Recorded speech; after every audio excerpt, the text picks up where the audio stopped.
Hi, this is Daniela Wolf with Bestie Life, the podcast, and this is your community to support you through the little and not so little events that make up your day-to-day life. From the I've got this moments to the I just can't moments. We are here to empower all women to find and develop the skills they need to find peace, balance, and the bliss in their busy. Through solo episodes as well as interviews with amazing women who share their journey and their story and how it works for you. I hope you find the inspirations to make you laugh, think, as well as maybe rethink what you thought you knew, and connect as we realize that we are all living similar ups and downs and don't have to do it alone. So excited for you to hear this episode, and thanks so much for joining me today.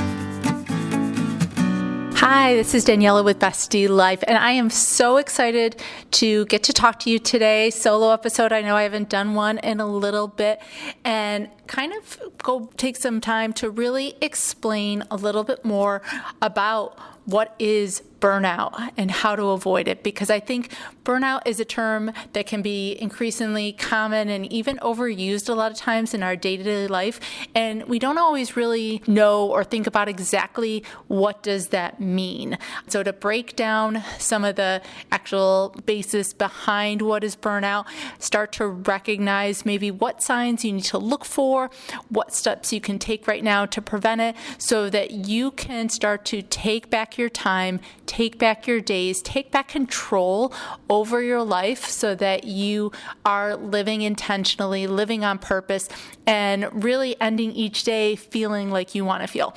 So to kind of get a little technical, the actual kind of definition of burnout has to do with a state of emotional, physical, and mental exhaustion caused by prolonged stress. And I want to kind of give it a little analogy about the difference between stress and burnout, because I think people assume they're one and the same. So many times people are like, oh my gosh, I'm so busy, I'm so stressed, I'm so burnt out.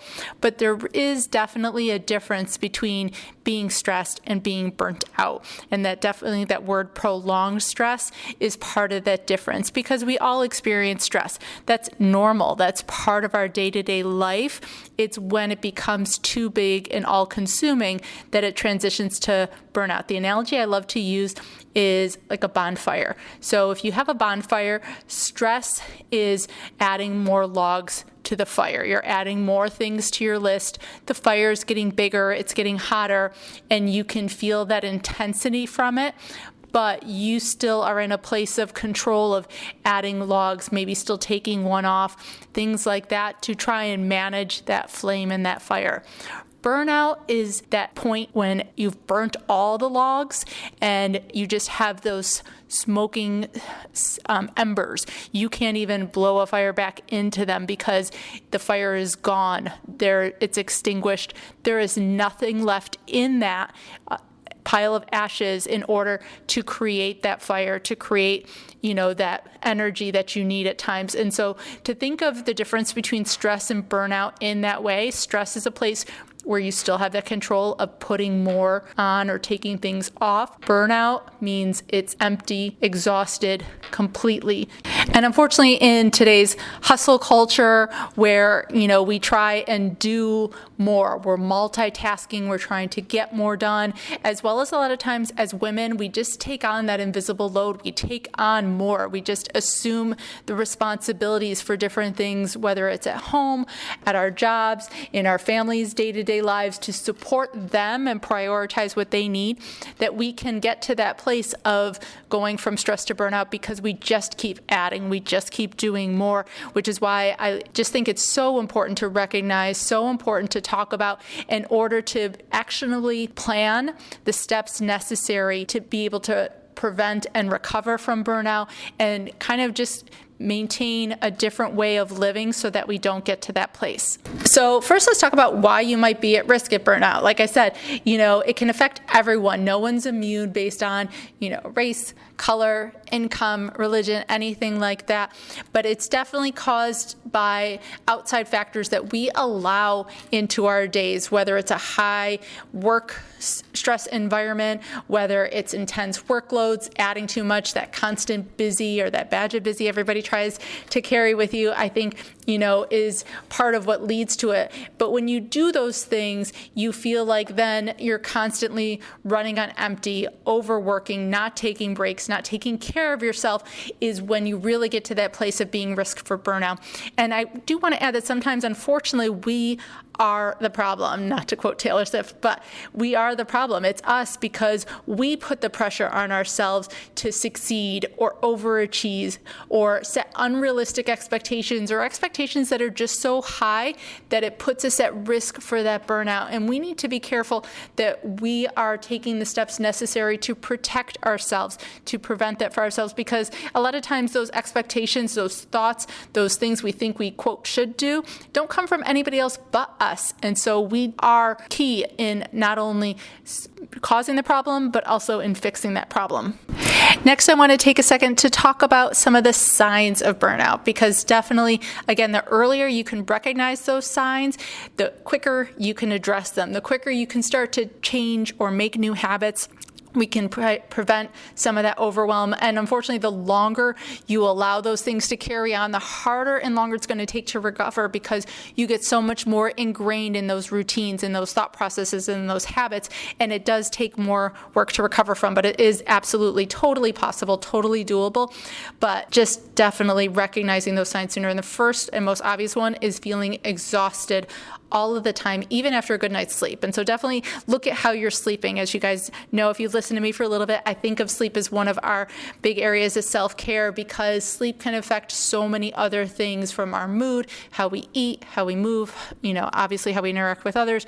And so having a good night's sleep is crucial to taking care of ourselves. But then if you're still feeling exhausted, even when you've gotten a good night's sleep, that could be a part of it, because like I said, when you don't sleep, you get irritable, you snap at people for no reason, you get overwhelmed by the smallest tasks, your motivation is usually not super high, your interest in work and even other activities that you enjoy can decrease when you're feeling exhausted all the time, which obviously then can lead to a decrease in productivity and affect your job and your home when you're not feeling really productive.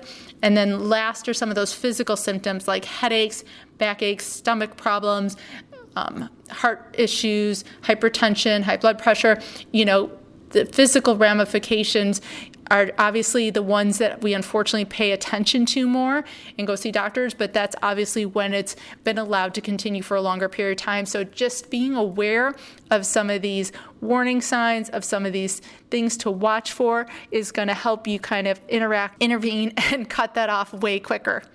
So now that we've talked about recognizing the differences between burnout and stress, knowing what signs to look for so that we can start to intervene, we're going to talk about what steps you can actually do to prevent burnout.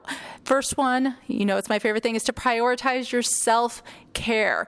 And it's not just a once a week occasional kind of luxury, but this means taking care of yourself, taking breaks throughout your day, taking action intentionally across multiple different areas, looking at how you sleep, how you eat, how you connect with others, how you think about money, what kind of activities you're participating in, so many other areas to definitely make sure you are addressing that self-care and taking care of yourself throughout your day, and recharging all along is going to be crucial in making sure that you are not getting to that place of feeling burnt out, feeling like you've overgiven to the point where you have nothing left to give anymore. It's so important for your well-being. It's not selfish. It's a necessity, just like brushing your teeth, eating, getting dressed, and all those kind of things.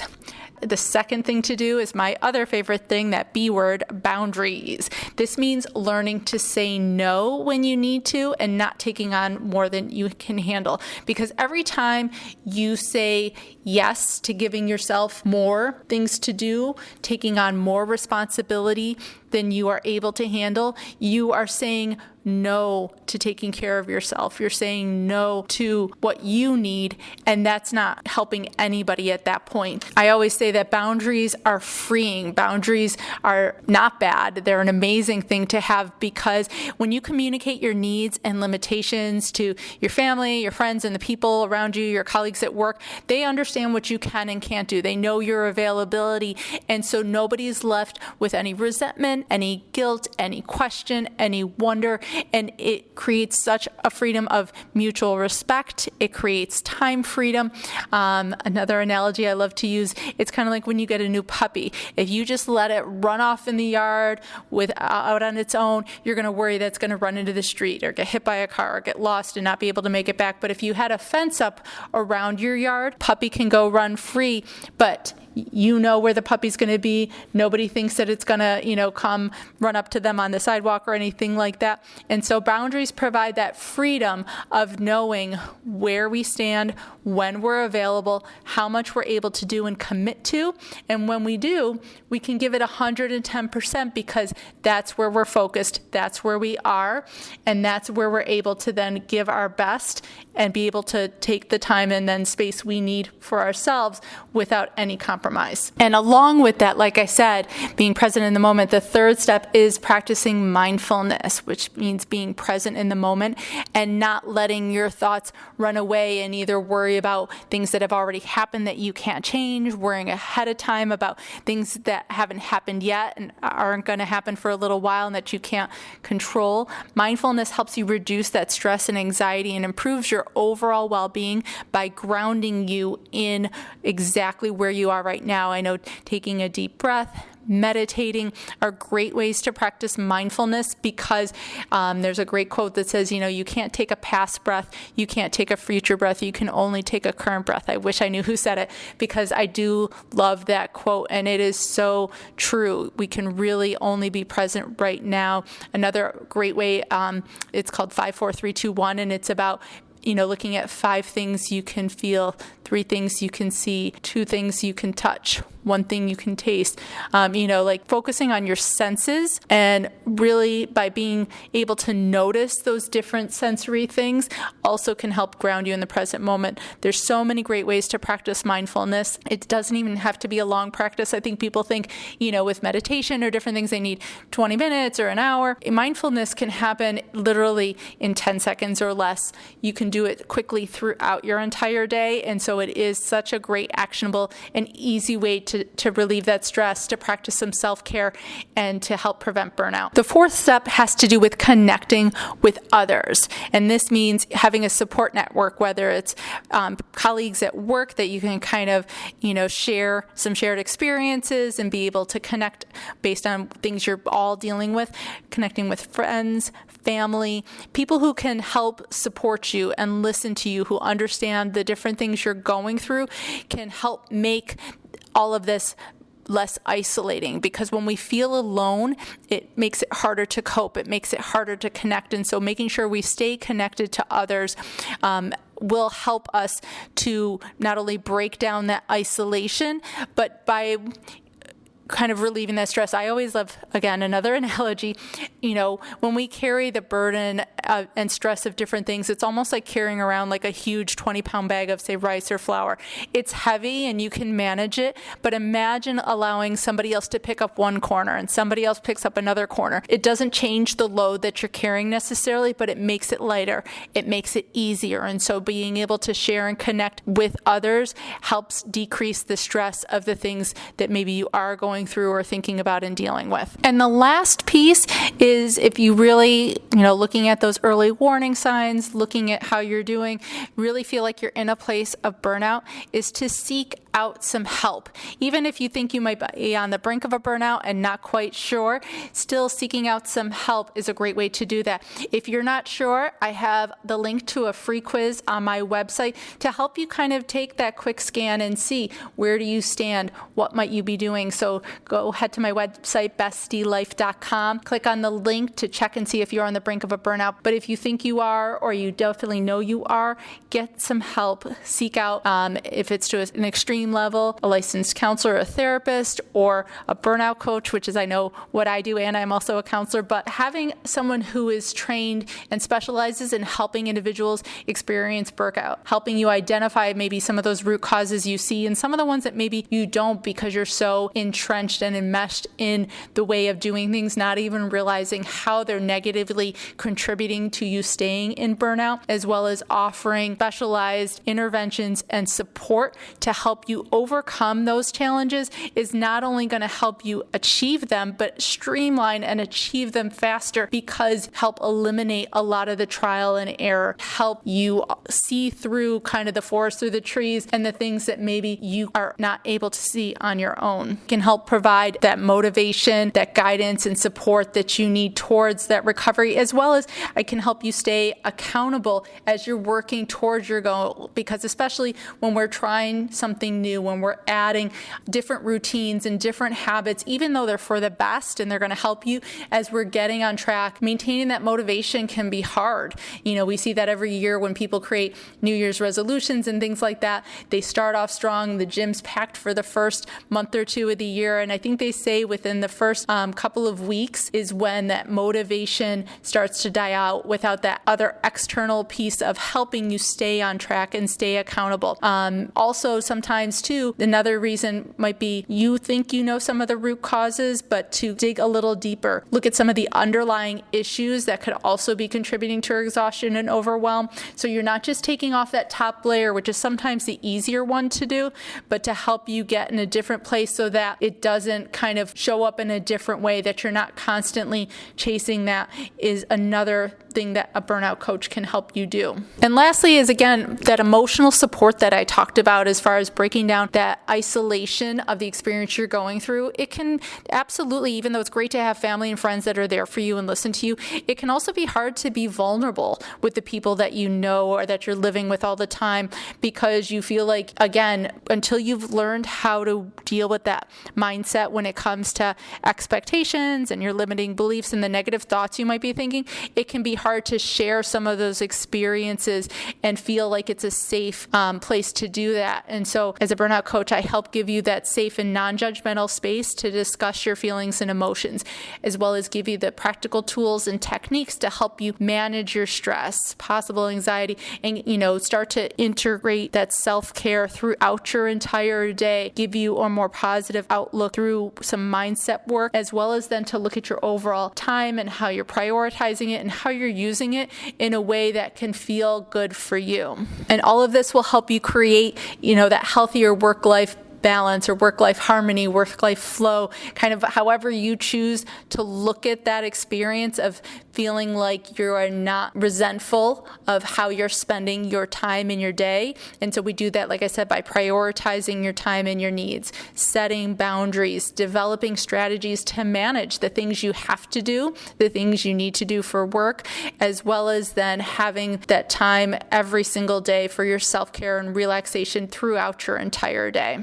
And so while part of it is getting you, some quick wins, that's not going to help you make that lasting change. And so really, this isn't about a quick fix. It's definitely about looking at reframing how you think about some things, getting into some personal growth to make those lasting life changes, to really help you build that resilience, increase your self-awareness so that you are living each day or each week at least in the way that feels good to you, that way that you've been wanting to live it, rather than just feeling like you're hustling, you're overwhelmed, and that, I'll do this later, whether when the kids are older, when I have more money, when I have more time, because that later doesn't come. Someday doesn't happen. And so to really look at making those lasting changes now and start to make that difference. It's worth investing the time and investing in yourself now in order to get those gains faster, to get them quicker in your life and start living the life you want to live now. now. So hopefully that answered a lot of your questions when it comes to what burnout is, how to recognize it, and some steps to take to how to address it. I would love to offer the opportunity to you to get on a free framework call with me to see what's going on in your life, how I could help. So head on over to my website, bestlife.com, take that free quiz, see if you're on the brink of a burnout, as well as click on the link in my bio on Instagram, and let's hop on a call. Let's talk about what your days have been like, where your stress and overwhelm are coming from, or what some of the initial steps might be to start to live a little bit differently, fit more self-care into your day, and go from exhausted to empowered. Thanks so much, and I'll talk to you soon. Thanks so much again for joining me today. I hope you enjoyed this episode. Please let me know any questions or comments that you have. Also, if you can please leave an Apple 5-star review so that this episode can be shared with more women. There's 2 quotes that I love. Alone we may be strong, but together we are stronger, as well as when women support each other, incredible things happen. So let's be stronger and incredible together, as well as maybe just have some fun along the way. Thanks so much and talk to you soon. Bye.